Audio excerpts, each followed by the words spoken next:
இது மகிமை நேரம். ஆண்டவராகிய இயேசு கிறிஸ்துவின் இனிதான நாமத்தினாலே இந்த வாரத்தின் இந்த இறுதி நாளுக்காக நான் தேவாதி தேவனை ஸ்தோத்திரிக்கின்றேன்.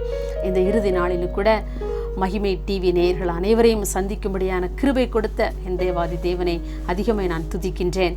இந்த இறுதி நாளிலும் கூட தேவன் தெரிந்து கொண்ட பாத்திரங்கள் பற்றி நாம் சிந்தித்து கொண்டிருக்கின்றோம்.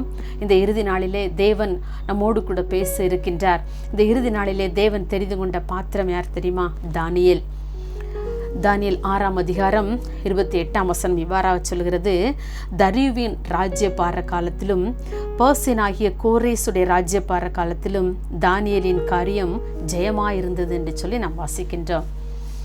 இந்த தானியேல் 2 ராஜாக்கள் வாழ்ந்த காலத்திலேயும் இந்த தானியேல் ராஜா அந்த அரசாங்கத்திலே அந்த அரண்மனையில் இருந்திருக்கின்றான். அவன் கோரேஸ் ராஜா ராஜ்யபாரம் பண்ணும்போதும் தரியு ராஜா அரசாட்சி செய்யும் பொழுதும் இந்த தானியேல் அவர்களோடு இருந்திருக்கின்றான். அந்த ராஜா அரண்மனையில் இருந்திருக்கின்றான். அவங்க 2 பேருடைய காலங்களிலும் இந்த தானியேலுடைய காரியம் ஜெயமாகவே இருந்திருக்கிறது. பொதுவாக நம்ம இப்போ ஏதாவது ஒரு பணியில் இப்போ ஸ்கூலில் ஒர்க் பண்ணுறவங்களா இருந்தால் ஒரு ஹெச்எம் மாறி இன்னொரு ஹெச்எம் போகும்போது ஒருத்தங்க நல்லா இருப்பாங்க, ஒருத்தங்களோட நல்லா இருக்க மாட்டாங்க இல்லையா? இன்னும் நம்ம அலுவலகத்திலே பணிபுரிகிற நம்முடைய மேலாளர்களிடத்துல ஒருத்தங்க மாறி ஒருத்தங்க வரும்போது பார்த்திங்கன்னா ஒருத்தங்களை பிடிக்கும், அதே இது இன்னொருத்தங்களுக்கு அது பிடிக்காது. இப்படியெல்லாம் சூழ்நிலைகள் வரும்.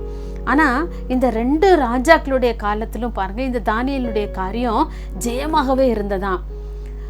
என்ன காரணம்? அவனிடத்துல சில குணங்கள் இருந்திருக்கும் இல்லையா? அதனால தான் அவனுடைய காரியம் எல்லாம் ஜெயமா இருந்தது. அதனால தான் தேவனும் அவனை பயன்படுத்த சித்தம் கொண்டிருக்கிறார். அந்த தானியேலை அவர் பாத்திரமாக அவர் தெரிந்து கொள்வதற்கு தானியேலிடத்திலும் சில நல்ல குணங்கள் இருந்திருக்கும். நம்ம அந்த குணங்கள் என்ன என்று சொல்லி நம்ம சிந்தித்து பார்த்தோம் என்று சொன்னால், முதலாவதாக தானியேலிடத்திலே ஒரு உறுதியான தீர்மானம் பண்ணுகிற ஒரு குணம் இருந்தது. தானியேல் 1ஆம் அதிகாரம் 8ஆம் வசனத்தில் வாசிக்கிறோம், ராஜாவின் போஜனத்தாலும் அவர் பானம் பண்ணும் திராட்சை ரசத்தாலும் தன்னை தீட்டுப்படுத்த மனதிலாம் தன்னுடைய இருதயத்திலே அவன் தீர்மானம் பண்ணி கொண்டான் என்று சொல்லி வாசிக்கின்றோம். பாருங்க, ராஜாவுக்கு கொடுக்கப்படுகின்ற பானங்கள் திராட்சை ரசங்கள் அதெல்லாம் எனக்கு வேண்டாம் என்று சொல்லி அவன் தன்னுடைய இருதயத்திலே ஒரு நல்ல ஒரு தீர்மானம் பண்ணியிருந்தான். அந்த தீர்மானத்திலே அவன் உறுதியாயும் இருந்தான் இல்லையா? நம்முடைய வாழ்க்கையில் நாமளும் நிறைய தீர்மானம் பண்ணுறோம். நான் நிறைய தீர்மானம் பண்ணியிருக்கிறேன். ஆனால் அந்த தீர்மானம் எல்லாவற்றையும் நம்ம நிறைவேற்றுறோமா, அல்ல உறுதியாக இருக்கிறோமா?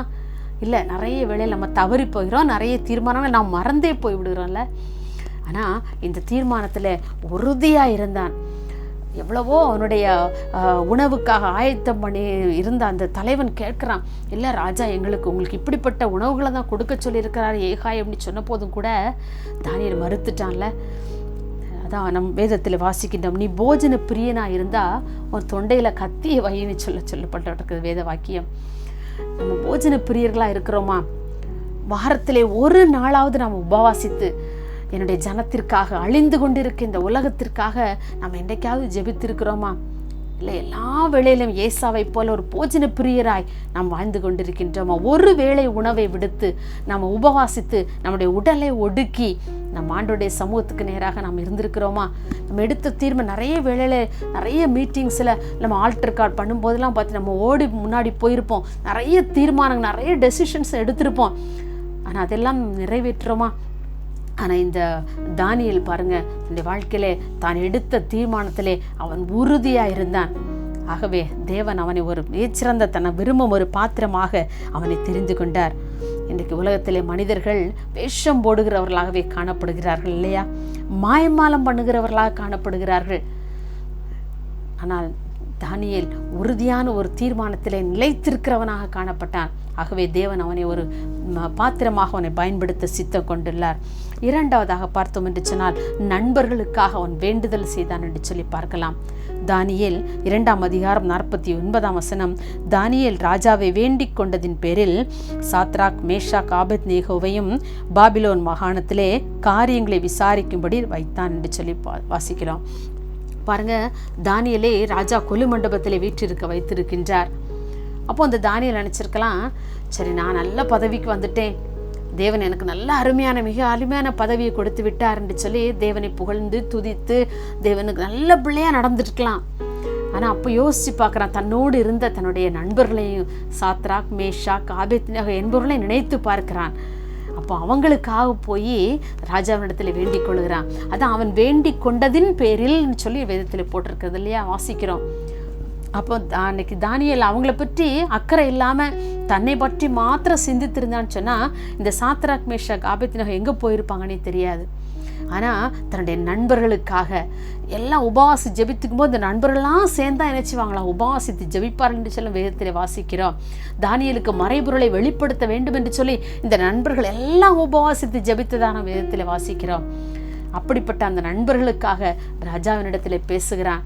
ராஜாவே, என்னுடைய நண்பர்களையும் நீர் நல்ல ஒரு ஸ்தானத்தில் வைங்க என்று சொல்லி, அப்போ தானியேல் வேண்டிக் கொண்டதின்படியே ராஜாவும் செய்தான் என்று சொல்லி நம்ம வேதத்தில் வாசிக்கிறோம். இன்றைக்கி நாம் யோசித்து பார்ப்போம். இன்றைக்கி ஆண்டவர் நமக்கு நல்ல கிருபைகளை கொடுத்து, நல்ல செல்வத்தை கொடுத்து, நல்ல வசதிகளை கொடுத்து, நல்ல படிப்பை கொடுத்து, நல்ல வேலை வாய்ப்புகளை கொடுத்து நம்மை உயர்த்தி வைத்திருக்கும் பொழுது நமக்கு அருகில் உள்ளவர்களை நாம் சிந்தித்து பார்க்கிறோமா? நம்மோடு உள்ளவர்களை, நம்முடைய உறவினர்களை நாம் சிந்தித்து பார்க்கிறோமா? அந்த ஒரு நல்ல ஒரு பண்பை தான் தானியேலிடத்தில் ஆண்டவர் பார்க்கின்றார். தன்னுடைய நண்பர்களுக்காக அவன் வேண்டுதல் செய்கிறான். ராஜாவினிடத்திலே போய் நமக்கும் தேவன் கொடுத்திருக்கின்ற நல்ல வாய்ப்புகளை, நமக்கு கொடுத்திருக்கின்ற நல்ல சம்பாத்தியங்களை, நல்ல பொருள் பலங்களை நாம் மற்றவர்களுக்கென்று செலவழிக்க தேவன் விரும்புகின்றார். எப்படி தானியேல் தன்னுடைய நண்பருக்காக ராஜாவினிடத்தில் போய் பேசினானோ அதே போல நம்முடைய வாழ்க்கையிலே தேவன் நமக்கென்று கொடுத்திருக்கின்ற நல்ல செல்வங்களை நம்முடைய ஊழியத்திற்கென்று நாம் கொடுக்க நம்மை அர்ப்பணித்திருக்கிறோமா? நம் ஆண்டவரிடத்தில் ஜெபிக்கிறோமா? என்னுடைய நண்பர்கள், என்னுடைய உறவினர்கள், என்னுடைய குடும்பத்தில் இப்படியெல்லாம் நடந்து கொண்டிருக்கிறார்களே, இவர்களுக்காக எத்தனையோ பேர் ஹாஸ்பிட்டலில் அட்மிட் பண்ணியிருக்கிறாங்களே, அவங்களுக்காக இனிமேல் எத்தனையோ பேர் எத்தனை இழப்புகளோடு வாழ்ந்து கொண்டிருக்கிறார்களே, அவர்களுக்காக நாம் தானியேலை போல நம்முடைய வாழ்க்கையில் நம்முடைய நண்பர்களுக்காக நாம் ஜெபிக்கிற பழக்கம் நம்ம இடத்துல உண்டா? அன்றைக்கு தானியேல் இடத்துல அப்படிப்பட்ட பழக்கத்தை தேவன் கண்டுகொண்டார். ஆகவே தான் அவனை ஒரு சிறந்த பாத்திரமாக தேவன் பயன்படுத்த விரும்பினார். இன்னும் மூன்றாவதாக பார்த்தோம் என்று சொன்னால், அவனில் உள்ள விசுவாசத்தை வைத்து தேவன் அவனை பயன்படுத்தி இருக்கின்றார். தானியேல் 6ஆம் அதிகாரம் 23ஆம் வசனத்திலே, அவன் தன் தேவன் பேரில் விசுவாசித்திருந்தபடியால் அவனில் ஒரு சேதமும் காணப்படவில்லை என்று சொல்லி நம்ம வேதத்தில் வாசிக்கிறோம். பாருங்க, அவன் தன்னுடைய தேவன் பேரில் அவ்வளவு ஒரு விசுவாசம் வைத்திருந்தான். பத்திரத்தில் ராஜா கையெழுத்து போட்டுட்டார், யாரும் ராஜாவை தவிர வேற யாரையுமே என்ன செய்யக்கூடாது, வணங்கக்கூடாதுன்னு சொல்லி. ஆனால் அந்த பத்திரத்துக்கு தன்னுடைய முத்திரை மோதிரத்தை வைத்து ராஜா சீல் வச்சு எல்லாம் அனுப்பியாச்சு. அப்போ பாருங்க, தானியேலோ வென்றால், தானியேல் 6:10 வாசிக்கிறோம், தானியேலோ வென்றால் அந்த பத்திரத்துக்கு கையெழுத்து வைக்கப்பட்டதென்று அறிந்த போதிலும் தான் செய்து வந்தபடியே தினம் 3 வேளை எருசலேமுக்கு நேராக பலகணிகளை திறந்து வைத்து அவன் ஜெபிக்கிற ஜெபத்தை நான் பார்க்கின்றேன். அவனுக்கு நல்லா தெரியும், ராஜா சீல் வச்சாச்சு, பத்திரத்தை கையெழுத்தெல்லாம் போட்டாச்சு, அப்படிப்பட்டவங்களை என்ன செய்வாங்க, சிங்கக்கபிக்குள்ள கொண்டு போடுவாங்கன்னு தெரியும். ஆனாலும் அப்போ அவன் தேவன் பேரில் எவ்வளவு விசுவாசம் வச்சிருப்பான் இல்லையா? சிங்கக்கபில போட்டாலும் தேவன் என்னை காப்பாற்ற வல்லவர் என்று சொல்லி அவன் தன்னுடைய தேவன் பேரில் விசுவாசித்திருந்தபடியால் அவன் சொல்கிறான், எனக்கு ஒரு சேதமே இல்லை. மறுநாள் காலையிலே ராஜா ஓடி வர்றாரு, தானியேலை தூக்கி சிங்கத்து கபில போட்டுட்டாங்க. இப்போ ராஜா ஓடி வர்றாரு, தானியேலே, நீ இடைவிடாமல் ஆராதிக்கிற உன் தேவன் உன்னை காப்பாற்ற வல்லவராக இருந்தாரா என்று சொல்லி. அப்போ தானியேல் சொல்கிறான், இந்த சிங்கங்களை எதுவுமே என்னை சேதப்படுத்தாதபடிக்கு தம்முடைய தூதரை அனுப்பி அதனுடைய வாயெல்லாம் கட்டி போட்டுட்டார், நான் இன்னும் உயிரோட தான் இருக்கிறேன் ராஜாவே என்று சொல்ல. பாருங்க, அவன் எவ்வளவு தேவன் பேர் ஒரு விசுவாசம் வைத்திருந்தான். ஆகவே தேவன் அவனை ஒரு சிறந்த பாத்திரமாக இன்றைக்கும் நமக்கு ஒரு திருஷ்டாந்தமாக அவர் வைத்திருக்கின்றார். இப்படிப்பட்ட குணங்கள் நம்மிலும் காணப்பட வேண்டும் என்று சொல்லி ஆண்டவர் விரும்புகின்றார். அருமையானவர்களே, தானியேலை போல நம்முடைய வாழ்க்கையில் உறுதியான தீர்மானத்தோடு நாம் வாழ வேண்டும். மற்றவர்களுக்காக ஜெபிக்கிற நண்பர்களுக்காக ஜெபிக்கின்ற ஒரு பழக்கம் வேண்டும். விசுவாசத்திலே உறுதியாய் நாம் தரித்திருக்க வேண்டும். ஜீவனுள்ள தேவன் பேரிலே விசுவாசம் நம்மிடத்திலே இருக்க வேண்டும். இந்த மூன்றையும் தர நாம் ஆண்டவரிடத்திலே ஒரு நிமிடம் நம்முடைய கண்களை மூடி ஜெபிப்போம். எங்களை நேசிக்கிற எங்கள் அன்புலே சாமி, இந்த அருமையான இந்த வாரத்தின் இந்த இறுதி நாளுக்காக உமக்கு நான் நன்றி செலுத்துகிறோம். கடந்த நாட்கள் முழுவதுமாக எங்களை பாதுகாத்து இந்த இறுதி நாளிலே, இந்த வாரத்தின் இறுதி நாளிலே வந்து நிற்கும்படியாய் கொடுத்த கிருபைக்காக, மேலான பாக்கியங்களுக்காக உமக்கு நான் நன்றி செலுத்துகிறோம் ஐயா. இந்த நாளில் கூட நாங்கள் தானியேலிடத்தில் காணப்பட்ட நல்ல குணங்களை நாங்கள் பற்றி தியானித்தோம் ஐயா.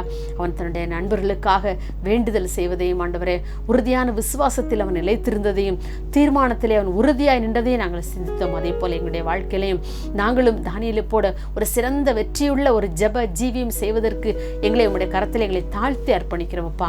ஆண்டவரே, தானியேலை நீர் பயன்படுத்தினது போல எங்களுடைய வாழ்க்கையிலும் நீர் எங்களையும் எடுத்து பயன்படுத்தும்படியாக நாங்கள் ஜெபிக்கிறோம். இந்த வாரம் முழுவதும் நாங்கள் சிந்தித்த ஒவ்வொரு கதாபாத்திரங்களையும் எங்களுடைய வாழ்க்கையிலே ஒவ்வொரு நாளும் நாங்கள் சிந்தித்து நாங்கள் அதன்படி செயல்பட கர்த்தர்களுக்கு கிருபை கொடுக்க போறதற்காக உமக்கு நன்றி செலுத்துகிறோம். எல்லா துதி, எல்லா கனம், எல்லா மகிமையும் நாங்கள் உமக்கு ஒருவருக்கே செலுத்துகிறோம். இயேசுவின் நாமத்திலே தாழ்மையாக கேட்கிறோம் பிதாவே, ஆமென்.